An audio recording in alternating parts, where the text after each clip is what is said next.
Assalamualaikum warahmatullahi wabarakatuh. Bismillahirrahmanirrahim. Billahi ta'ala wa bisyafaati Rasulillahi sallallahu alaihi wasallam wa ila hadrati abaihi wa ummahatihi wa dhurriyyatihi wa ikhwanihi minal anbiya wal mursalin wal awliya wa syuhada wa sahabati wa tabi'ina tabi'in Sayyidina Syekh Al-Fadil Al-Jalil Bismillah hadati asy'ari Abdul Husain bin Muhammad bin Hazim ala bi syekh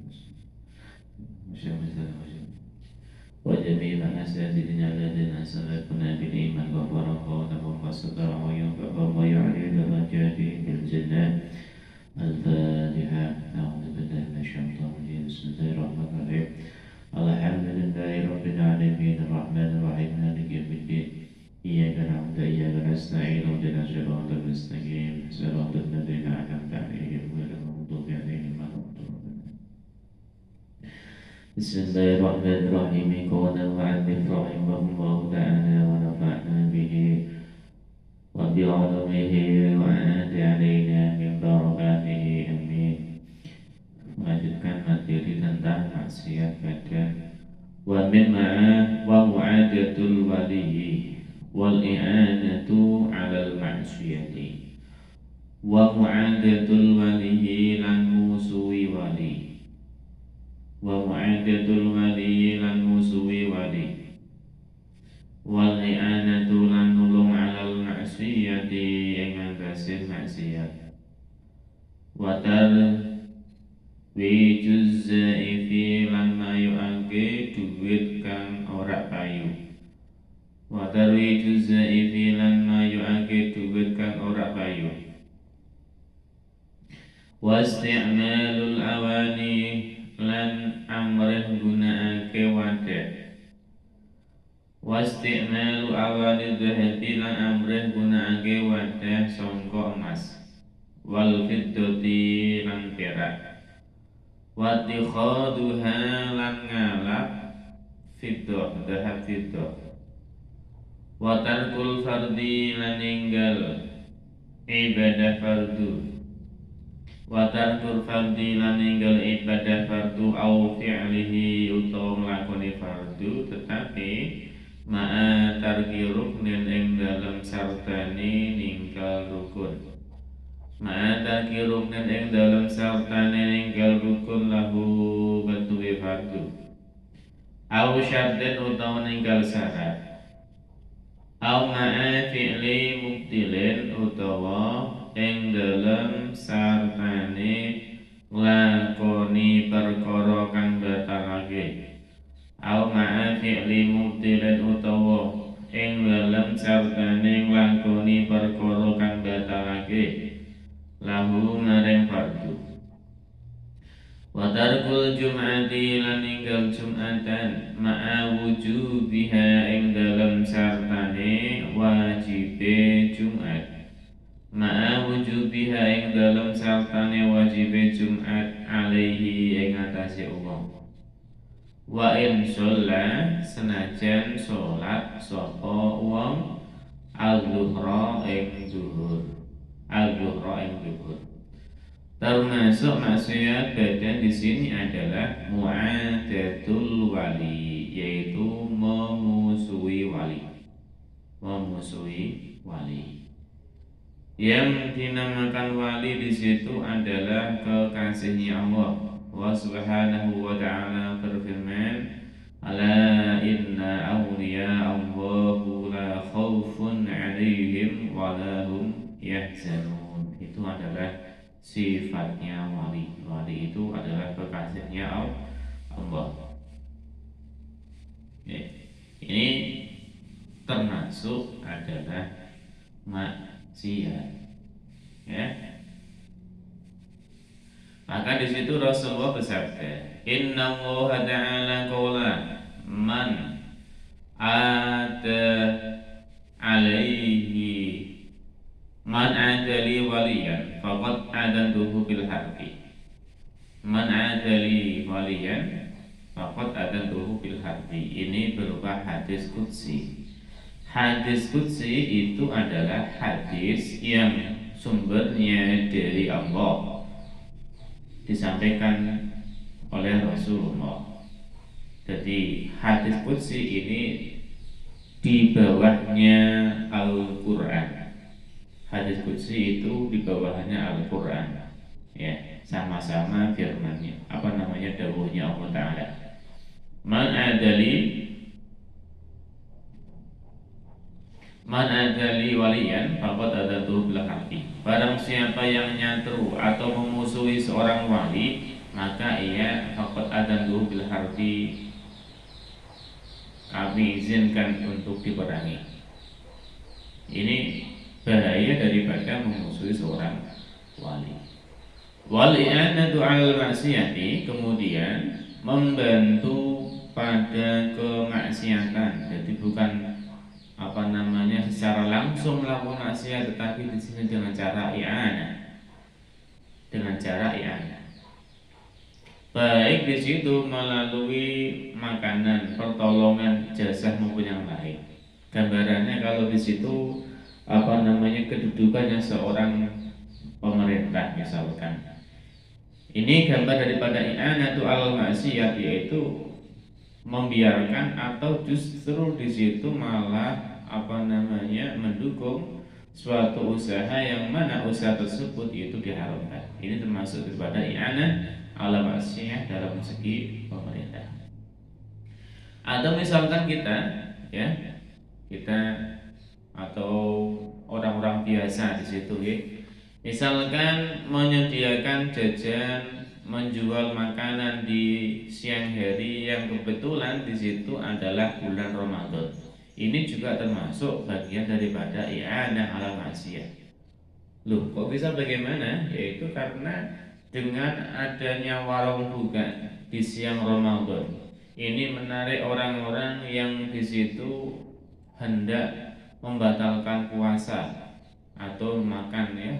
Ini sehingga nanti juga akan mengakibatkan orang yang di situ sebetulnya dia puasa karena melihat orang lain itu makan, sehingga imannya itu lemah, lalu dia ikut nimbrung makan di situ. Nah, inilah letak daripada i'anatu 'alal maksiyati. Ya, jadi gambaran daripada i'anah atau menolong kemaksiatan itu tidak hanya ketika di situ perkaranya itu adalah mungkar, tidak, tetapi di sini juga ada gambaran-gambaran yang lainnya. Ya, ini tadi termasuk dosa besar.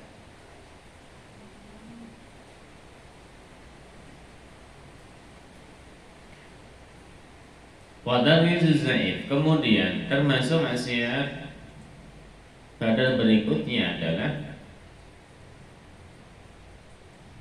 mempergunakan mata uang yang di situ sudah tidak berlaku. Ya. Dalam unsur di sini adalah penipuan. Ini juga termasuk larangan, ya. Nah, termasuk larangan. Kemudian wasimal awalnya zahabi wa fiddah, menggunakan wadah dari emas, menggunakan wadah dari perak, digunakan di situ untuk makan, digunakan untuk apa namanya, dibuat menjadi piring, dibuat menjadi garpu, dibuat menjadi gelas misalkan. Ini termasuk adalah bagian daripada maksiat. Letak maksiatnya di mana? Yaitu karena dengan menggunakan seperti itu, ya, dia di sini nanti akan tumbuh rasa sombongnya.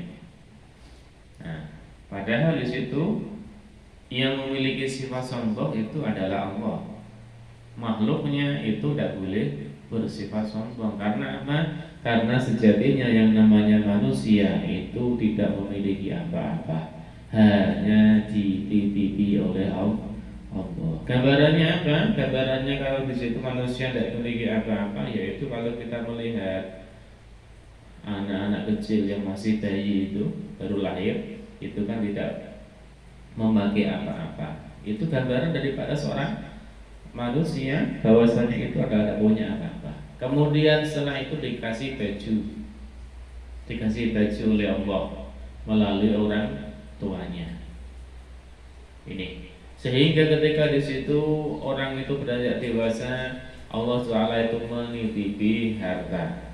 Nah, ketika dititipi harta, maka di situ tidak boleh dipergunakan dengan cara sombong, tidak boleh. Nah, terlebih tadi dengan cara tadi adalah mempergunakan emas, mempergunakan perak, digunakan menjadi atau membuatnya sebagai piring ya, dan yang lainnya. Ini. Wadarul fardi, kemudian termasuk maksiat pada berikutnya adalah meninggalkan ibadah fardu, baik itu yang berupa sholat maupun yang lainnya. Melaksanakan meninggalkan ibadah fardu dengan semisal tadi sholat, puasa, ini termasuk daripada maksiat. Karena apa?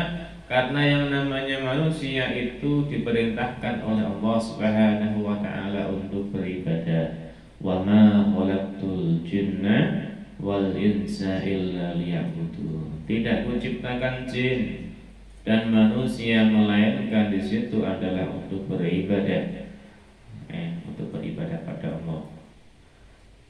Terlebih di situ adalah sholat, yang mana sholat ini merupakan ibadah yang di situ konteksnya perintahnya langsung dari Allah Subhanahu wa taala melalui Isra dan Mi'raj. Kalau ibadah yang lainnya seperti puasa ini melalui perantara malaikat Jibril, zakat melalui perantara malaikat Jibril, haji juga melalui malaikat Jibril. Tetapi ibadah sholat ini langsung Rasulullah SAW langsung mendapatkan dari Allah Subhanahu wa taala. Itu artinya nilainya lebih tinggi. Ketika orang meninggalkan sholat, maka di situ bahaya sekali. Oke. Nah, bahaya sekali. Naudzubillah. Mudah-mudahan kita semuanya bisa menjaga ibadah-ibadah yang di situ diwajibkan oleh Allah Subhanahu wa taala. Au fi'lihi, atau di situ melakukan ibadah fardu tetapi ma'atar ruknin, bersamaan dengan meninggalkan rukun, melakukan ibadah tetapi meninggalkan rukun. Yang mana meninggalkan di sini ya pastinya secara sengaja. Kalau secara lupa ya beda. Ya, kalau lupa beda. Jadi kalau lupa ya di sini konsepnya tidak sampai masuk ke taraf maksiat. Kalau tarku ruknin ini, cuma apa? Konsekuensinya di situ nanti adalah dapat membatalkan sholat itu. Ini konsekuensinya. Au syartin, atau di situ karena tidak melakukan syaratnya. Sebagaimana di situ sholat itu ada syaratnya, yaitu dengan menghadap ke arah kiblat. Kok misalkan ada orang itu sengaja sholat menghadap ke arah timur, menghadap ke arah selatan, maka di sini termasuk kategori maksiat. Namun ketika di situ dengan ijtihadnya bahwasanya itu merupakan arah kiblat, ini konsepnya adalah beda. Konsepnya beda. Karena apa? Karena di situ ada kaidah al-yaqinu la yazalu bisya. Yang namanya yakin kalau itu menghadap ke arah kiblat tidak akan bisa dihilangkan dengan adanya suatu ketakuan. Nah, ini terjadi bagi seseorang yang di situ kebetulan dia ini bukan asli warga situ, atau dalam konsepnya di situ adalah di situ dia seorang musafir. Misalkan ketika kita sedang ziarah ke Wali Songo, kebetulan di situ transit di suatu tempat yang mana di situ cari masjid tidak ada, karena belum tahu tempatnya. Sehingga di situ dia sholat dengan yakin kalau itu sudah menghadap arah kiblat, ternyata tidak. Nah, maka di sini beda ya, sudah sah tidak sah. Ketika seperti itu ya ibadahnya sekali lagi adalah konsepnya dia yakin kalau itu adalah menghadap ke arah kiblat. Nah ini beda kalau di situ kok dia sudah tahu kalau itu arah kiblat, dia sholatnya dengan cara arah yang berlawanan. Ini beda konsepnya.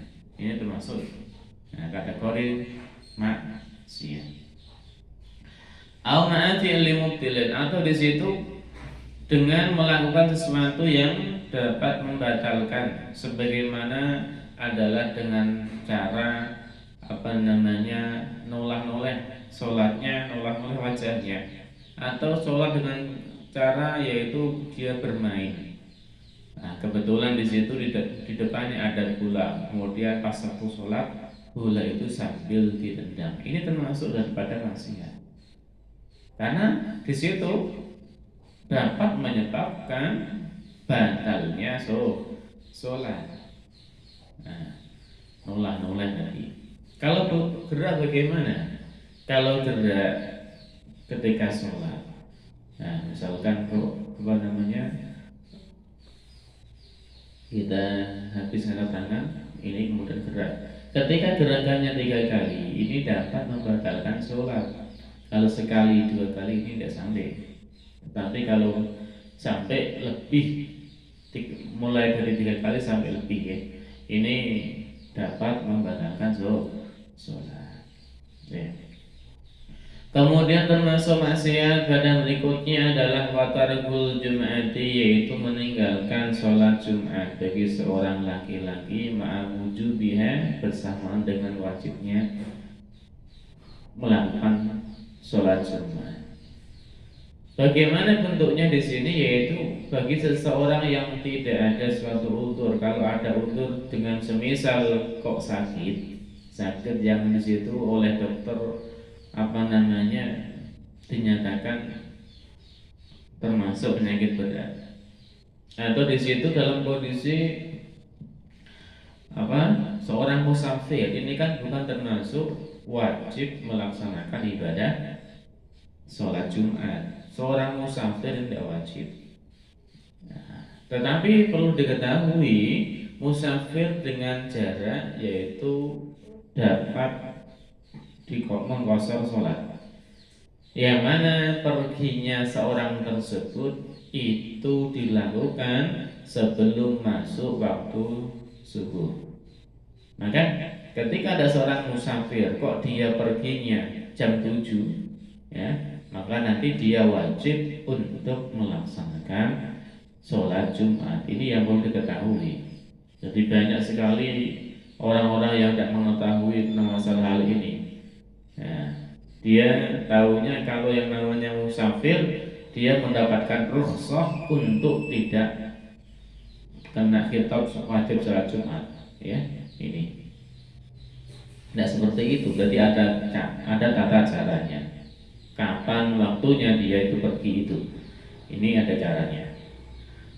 Meskipun di sini dia ini tadi wa in shollat adzuhra, walaupun toh dia itu melaksanakan sholat zuhur, ini jadi meninggalkan sholat Jumat melakukan sholat zuhur, ini juga termasuk kategori maksiat. Karena apa? Karena di sini ada sabda Rasulullah Sallallahu Alaihi Wasallam yang bunyinya adalah man tarakal jum'ata min ghairi daruratin taba'allahu ala qalbihi, taba'allahu ala qalbihi. Man tarakal jum'ati, barang siapa yang meninggalkan sholat Jumat min ghairi daruratin, dengan tanpa adanya darurat, tubi Allah ala qalbihi, maka Allah ngecap di dalam hatinya, dicap. Kok sampai berlaku 3 kali? Ini orang tersebut itu termasuk bagian daripada orang munafik.